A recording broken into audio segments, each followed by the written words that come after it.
கிட்டத்தட்ட 4.5 மணி நேரம் பயணப்பட்டு நான் வந்து சேர்ந்திருக்கேன், காலையில் கிளம்பி மத்தியானத்துக்கு. அதுதான் இந்த மாநாட்டின் பெரிய வெற்றி நான் நினைக்கிறேன். நேற்று அண்ணன் பேசிக்கிட்டு இருக்கும்போது பேட்டியில் சொன்னாங்க, என்னென்னா மிகப்பெரிய பந்தலம் வச்சுருக்கோம், உள்ளுக்குள்ளே 2.5 லட்சம் பேர் இருப்பாங்க. அண்ணன் சொன்ன பேட்டி பார்த்தீங்கன்னா நீங்கள் தெரில, உள்ளுக்குள்ளே 2.5 லட்சம் பேர் உட்கார முடியும், வெளியே இருந்து 2.5 லட்சம் பேர் கேட்க முடியும்னு. அண்ணன் கடைசி வரையும் சொல்லலை, ஹைவேல ஒரு 2.5 லட்சம் பேர் இருப்பாங்க, அவங்கள கடந்து தான் நீங்கள் வரணுங்கிறது. அவ்வளவு தடுமாறி நான் வந்து சேர்ந்தீங்க. எனக்கு கொடுக்கப்பட்ட தலைப்பு வந்து எனக்கு ரொம்ப மகிழ்ச்சிகரமான ஒரு தலைப்பு. ஏன்னா இங்கே கலைஞரோடு இருந்த மூத்த தலைவர்கள் எல்லோரும் நிறைந்திருக்கிற இந்த அவையில் நான் கூட நேரம் இருந்தேன், நான் கலைஞரோட, நீ கூட நேரம் இருந்தீங்களான்னு டிஆர் பாலனுக்கும் துரைமுருகனுக்கும் ஒரு பெரிய வாக்குவாதமே ஏற்படலாம். ஆனால் இவர்கள் எல்லோரையும் விட கலைஞரோடு அதிக நேரம் இருந்த அவருடைய பேனாவை பற்றி நான் பேச வாய்ப்பு கிடைத்தது என்பதுதான் எனக்கு பெரிய மகிழ்ச்சி. கிட்டத்தட்ட 14 வயதில் எழுத தொடங்கிய ஒருவர் 94 வயது வரையும் எழுதி தீர்ப்பது என்பதற்கில்ல, அது வந்து தமிழ்நாட்டில், இந்தியாவில், உலகத்தில் இப்படி ஒரு தலைவர் கிடையவே கிடையாது. அவ்வளோ எழுதி தள்ளியிருக்குது.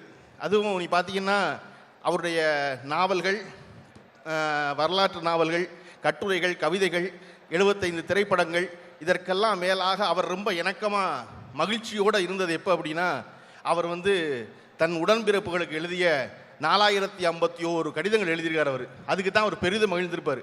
அந்த தொகுப்பு வந்து கிட்டத்தட்ட 54 தொகுப்பு, 54 தொகுதி. அந்த கலைஞர் உடன்பிறப்புக்கு எழுதிய புத்தகங்களை அடுக்கணும்னா கலைஞரை விட உயரமாகும் அந்த புத்தகம். அந்த புத்தகத்தில் தொகுதி 40, 41 இதே திமுகவினுடைய முதல் மாநாடு 2017 இன்றைய முதல்வரும் அன்றைய இளைஞரணி செயலாளர் திரு ஸ்டாலின் அவர்கள் தலைமையில் நெல்லையில் கூடிய கூட்டத்திற்கு தலைவர் கலைஞர் அவர்கள் உடன்பிறப்புக்கு கடிதம் எழுதுகிறார். 25 கடிதம் எழுதுகிறார். அந்த 25 கடிதம் என்ன பேசுது அப்படின்னா, மொத்தமும் தன் கட்சிக்கு சொல்கிற செய்தி, முக்கியமான செய்தி என்ன பண்ணால், இளைஞர்களுக்கு வழிவிடுவோங்கிறதா அதில் தலைப்பு. அப்போ இளைஞர்களுக்கு வழிவிடுவோம்னா இருக்கிற சீனியர்லாம் போயிடுறதா அப்படின்னு கேள்வி இருக்கும்ல. அது கலைஞர் தனக்கே ஒரு உண்மையோடு சொல்லுகிறார்.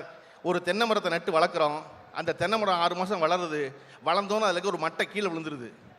தொடர்ச்சியாக மரம் வளர வளர அந்த மட்டை ஒரு காலத்தில் உலர்ந்து கீழே விழுந்துருது. அதுவெல்லாம் இந்த இயக்கத்தின் முன்னோடிகள் போல அவர்கள் உலர்ந்து கீழே விழுந்து விடலாம். ஆனால் பின்னாடி அந்த தென்னை மரத்துக்கு ஏறுவதற்கு அந்த வடுவில் தான் நீ கால் வைத்து மேலே ஏறணும். அதனால முன்னோடிகள் இந்த இயக்கத்துக்கு ரொம்ப முக்கியம். ஆனால் இளைஞர்கள் அந்த வடுவில் கால் வைத்து மேலே ஏறுவார்கள் அப்படின்னு முடிக்கிறார். அப்படி ஒரு பிரமாதமான எழுத்தாளராக இருந்த கலைஞர் அவர்கள் வந்து இந்த இளைஞர்களுக்கு அந்த கடிதம் முழுமைக்கும் என்ன சொல்ல விரும்புகிறார் அப்படின்னா, எனக்கு பெரிய ஆச்சரியம். உலக வரலாற்றில் இருக்கும் அத்தனையும் அந்த 25 கடிதங்களுக்குள் அடக்கிறார். வால்டேர், ரூசோ, மார்க்ஸ், அப்படி மாசேத்துங், அவ்வளவு பேரை பற்றியும் எழுதி முடிச்சுட்டு கடைசியான கடிதத்தில் அவர் சொல்கிறாரு, இந்த கடிதம் இவ்வளவு சிறப்பாக இருந்தது, நெல்லையில் இவ்வளவு சிறப்பாக நடந்துச்சு அப்படின்னு. இன்றைக்கு கலைஞர் இருந்திருந்தால் நாளை முரசொலியில் என்ன எழுதியிருப்பார் நான் நினச்சி பார்க்குறேன். என்ன நினச்சிருப்பாருன்னா, இதை போல சேலத்தில் இப்படி கிட்டத்தட்ட 10 லட்சம் பேர் ஒரு கூட்டம் நடத்துவது என்பது கலைஞருக்கு தன் தொண்டர்களை பார்ப்பதை விடவும் பெரிய மகிழ்ச்சி இருக்க முடியாது. அந்த மகிழ்ச்சியோடு இருந்திருப்பார். அந்த மகிழ்ச்சியை தான் தலைவர் ஸ்டாலின் அவர்கள் ஒவ்வொரு கூட்டத்திலையும் நான் தொண்டர்களில் முதலாமானவன் சொல்லிக்கிட்டே இருக்கார். நான் வந்து நம்ம இளைஞரணி செயலாளர் உதயநிதி ஸ்டாலின் அவர்கள் துணை முதல்வர் ஆவாரா இல்லையா, எப்பொழுது ஆகப் போகிறார் என்பதை பற்றி எல்லோரும் பேச்சு நடந்து கொண்ட பொழுது, நம்முடைய உதயநிதி ஸ்டாலின் அவர்கள் அவருக்கே உரிய பாங்கோடு, நாங்கள் அமைச்சர்கள் எல்லாருமே முதல்வருக்கு துணையாகத்தான் இருக்கோம், அதனால இதில் தனியாக ஒன்றும் கிடையாது அப்படின்னு ஒரு பதில் சொன்னார். கரெக்டு தான். முதல்வருக்கு துணையாக இருக்கிற அமைச்சர்களில் நீங்கள் முதல்வர் என்பதால் நீங்கள் துணை முதல்வர் நினைச்ச எல்லாரும் சொல்லிக்கிட்டே இருக்காங்க. அதை அப்படி ஒரு கருத்து இருக்குல்ல. நான் என்னென்னா, முதலமைச்சர் ஸ்டாலின் அவர்கள் என்பது நான் எப்படி பார்க்குறேன் அப்படின்னா, இன்றைக்கி தமிழ்நாட்டில் இருக்கிற ஒவ்வொரு பெண்ணுக்கும் தந்தையாய், அண்ணனாய், மகனாய், உடன் பிறந்தவனாய் இந்த தமிழ்நாட்டு பெண்கள் நினைப்பதற்கான காரியங்களை திரு ஸ்டாலின் அவர்கள் தன் ஆட்சியில் நிகழ்த்தி காட்டுவதற்கில்ல. அது பெண்களுக்கான இலவச பயணம், புதுமை பெண் திட்டமாக இருக்கலாம், மகளிர் உரிமை திட்டமாக இருக்கலாம். இந்த திட்டங்களை இனி ஒரு பொழுதும் தமிழ்நாட்டில் எவருமே மாற்ற முடியாது என்பதுதான் நம்முடைய தலைவர் ஸ்டாலின் அவர்கள் செய்த மிகப்பெரிய சாதனை நான் நினைக்கிறேன். அண்ணா அவர்கள் சொல்லுவார், நான் நம்ம குறுகிய காலம் தான் நான் இருந்தேன், சில காரியங்கள் செய்திருக்கிறேன் அப்படின்னு அண்ணா ஒன்று சொல்லுவார். என்னென்னா, தமிழ்நாட்டுக்கு தமிழ்நாடுன்னு பேர் வச்சது, தமிழ்நாட்டில் இருமொழி கொள்கை, எப்பொழுதும் ஹிந்தி வர முடியாது, ஆங்கிலமும் தமிழும் தான், 3வது சுயமரியாதை திருமணத்தை சட்டமாக்கினது. இந்த 3இல் எவராவது எப்பொழுதாவது கை வைக்க நினைத்தால் உங்கள் மனதில் ஒரு பயம் வரும் அல்லவா, அதுவரை இந்த நாட்டை அண்ணாதுரை ஆளுகிறான் என்றுதான் பொருள்னு சொல்லுவார். அந்த மாதிரி நம்ம தலைவர் ஸ்டாலின் அவர்கள் கொண்டு வந்த மகளிர் உரிமை மகளிர் உரிமை தொகையவோ புதுமைப்பின் திட்டத்தையோ அல்லது பெண்களுக்கான இலவச பேருந்து பயணத்தையோ என்றாவது யாராவது மாற்ற நினைத்தால் மனசுக்குள்ள ஒரு பயம் வரும் இல்லையா? அந்த நாள் வரை இந்த நாட்டை ஸ்டாலின் ஆளுகிறான் என்றுதான் பொருள், அப்படி தான் சொல்ல நினைப்பேன். அதுக்கப்புறம் எவரும் மாறலாம்.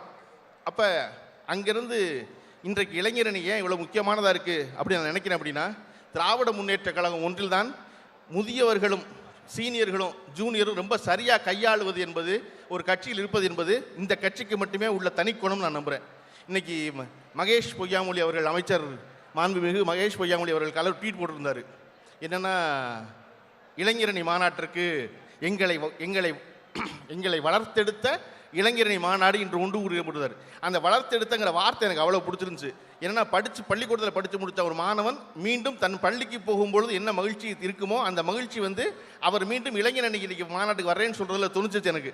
நான் வந்து அவர்கிட்ட கேட்டேன், நீங்கள் அப்படி நினைச்சானே எழுதுனீங்க அப்படின்னு. அவர் சிரிச்சிட்டார். அப்படி இருவரும் சரிவங்காக பங்காற்றுவதற்குள்ள அந்த பங்காற்றுவதில் இன்று திரு உதயநிதி அவருடைய இடம் என்ன அப்படின்னு யோசிச்சு பார்த்தீங்கன்னா, நான் வந்து என்ன ரொம்ப முக்கியம் அவர்கிட்ட நான் நினைக்கிறேன் அப்படின்னா, உதயநிதி அவர்கள் யாருக்காக குரல் கொடுக்குறாரு அப்படின்னா, யாருடைய உரிமைக்காக குரல் கொடுக்குறாரு அப்படின்னா, இந்த நாட்டினுடைய பிரதம மந்திரி மோடியினுடைய உரிமைக்காக குரல் கொடுக்குற முதல்ல இந்தியாவில் முதல் ஆளாக திரு உதயநிதி இருக்கிறார். ராமர் கோயிலுக்கு மோடி வரக்கூடாது, ஏன்னா அது சாமியார் உயர் பிறப்பில் பிறந்தவர்கள் தான் வரணும் அப்படின்னு ஒரு சாமியார் சொன்னால் அதை பிஜேபியில் இருக்க யாருமே எதிர்க்கலை. உதயநிதி அவர்கள் தான் முதல்ல அது எப்படி சொல்லுவார், எங்களுக்கு பிரதமர், இந்த கோயிலுக்குள் எவரும் வரலாம் என்பதுதான் எங்களுடைய கொள்கை அப்படின்னு மோடிக்காக குரல் கொடுக்குற ஒரு ஆளாக இருக்கிறார்ல, அதுதான் அவருடைய மிகப்பெரிய சிறப்பு நினைக்கிறேன். நீ வேற கொள்கையாக இருக்கலாம், வேற கட்சியாக இருக்கலாம், ஆனால் கோயிலுக்குள்ள எல்லாரும் போகணுங்கிறது தான் எங்களுடைய அடிப்படை கொள்கை. அதனால உனக்காக நான் பேசணும் இருக்குல்ல, இது அவர்களுக்கு நல்லா தெரியும்.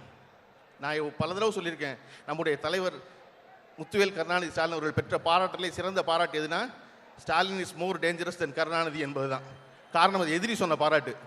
அதை விடவும் நான் ஒன்று சொல்கிறேன், என்னென்னா அவர்களுக்கு நல்லா தெரியும் Udhayanidhi Stalin is most dangerous then ஸ்டாலின்னு தெரியும் அவர்களுக்கு. அதனால தான் ஒவ்வொரு தடவையும் அவரே வந்து இந்தியா முழுமைக்கும் ஒரு செய்தியாகிறாரு. இந்த இந்தியா முழுமைக்குமான ஒரு தலைவராக நம்முடைய இளைஞரணி செயலாளரை முன்னிறுத்துவதில் மோடி அவர்கள் ரொம்ப கவனமாக இருக்கார், பிஜேபி ரொம்ப கவனமாக இருக்குது. இந்தியா பூராவுக்குமான ஒரு தலைவராக அறியப்பட்டவராக மாறியிருக்கிறார். இந்த மாநாடு என்பது இவ்வளவு சிறந்த, இவ்வளவு பிரம்மாண்ட, இவ்வளவு கூட்டத்தில் பேச வாய்ப்புள்ளதுக்கு நன்றி சொல்லணும்.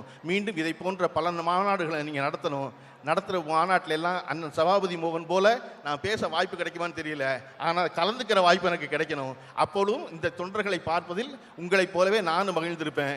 நாம் அடுத்து வரும் தேர்தலில் 40 தொகுதிகளையும் வென்று நம்முடைய மாநில உரிமைகளை மீட்பதற்கான வழியாக செய்வோம் என்று சொல்லி வாய்ப்புக்கு நன்றி சொல்லி விடைபெறுகிறேன். நன்றி, வணக்கம்.